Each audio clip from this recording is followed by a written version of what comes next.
সন্তানের যে কোনো অসুস্থতায় মা বাবা চান যত দ্রুত সম্ভব তাদের শিশু সুস্থ হয়ে উঠুক, একটু আরাম বোধ করুক।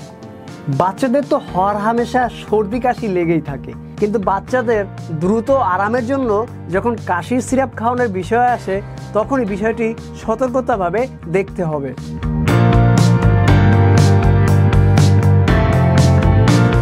বারবার শিশুর সর্দি কাশির সমস্যা হওয়ায় অনেক অভিভাবক চিকিৎসকের পরামর্শ ছাড়াই ওষুধের দোকান থেকে কাশির ওষুধ কিনে সেবন করানো শুরু করেন। কেউ কেউ আবার প্রাপ্তবয়স্ক ব্যক্তিদের কাশির ওষুধই পরিমাণে একটু কমিয়ে বাচ্চাদের খাইয়ে দেন, কারণ বাজারে কাশির ওষুধের অভাব নেই।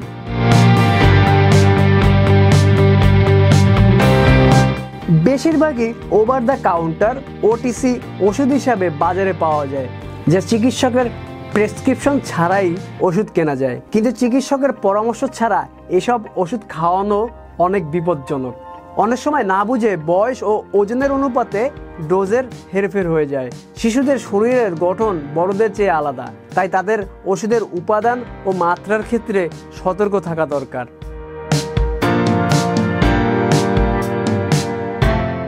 যুক্তরাষ্ট্রের ফুড অ্যান্ড ড্রাগ অ্যাডমিনিস্ট্রেশন কিছু মারাত্মক পার্শ্ব প্রতিক্রিয়ার কারণে 2 বছরের নিচে শিশুদের ওভার দ্য কাউন্টার কাশির সিরাপ বিক্রি নিষিদ্ধ করেছে। এসব ওষুধ খেলে খিঁচুনি, শ্বাস প্রশ্বাসের সমস্যা, মাথা ব্যথা, অস্থিরতা, ঝিমুনি বা দুর্বলতা ইত্যাদি পার্শ্ব প্রতিক্রিয়া দেখা যেতে পারে, যা খুবই বিপজ্জনক।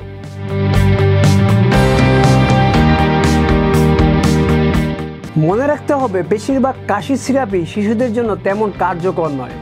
অধিকাংশ ক্ষেত্রে কাশির ওষুধ ছাড়াই ঘরোয়া কিছু ব্যবস্থাপত্রে শিশু ভালো হয়ে যায়। কাশি কমাতে শিশুদের পর্যাপ্ত পরিমাণে কুসুম গরম পানি, তরল খাবার খাওয়ানো এবং নাকে সাধারণ স্যালাইন জাতীয় ড্রপার দেওয়া যেতে পারে। কাশি সবসময় খারাপ নয়, কখনো কখনো কাশির মাধ্যমে শ্বাসনালীতে ঢুকে পড়া ময়লা জীবাণু বের হয়ে যায়, যা শরীরের রোগ প্রতিরোধ ব্যবস্থার জন্য অত্যন্ত গুরুত্বপূর্ণ।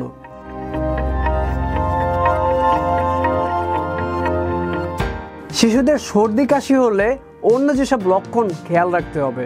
2 মাসের কম বয়সী শিশুর জ্বর যদি 100.4 ডিগ্রি ফারেনহাইটের বেশি হয়, শ্বাস প্রশ্বাসের কষ্ট হলে, দ্রুত শ্বাস নিলে, শ্বাস নেওয়ার সময় বুকের খাঁচা ডেবে গেলে, বাচ্চা খেতে না পারলে অথবা নেতিয়ে পড়লে, পানি শূন্যতা দেখা দিলে, অতিরিক্ত অস্থিরতা বা ঘুম ঘুম ভাব থাকলে, চিকিৎসকের পরামর্শ অনুযায়ী শিশুর কাশির সঠিক এবং নিউমোনিয়া, অ্যাজমা অথবা শ্বাসযন্ত্রের অন্য কোনো সংক্রমণ হলে দ্রুত চিকিৎসকের পরামর্শ নিতে হবে।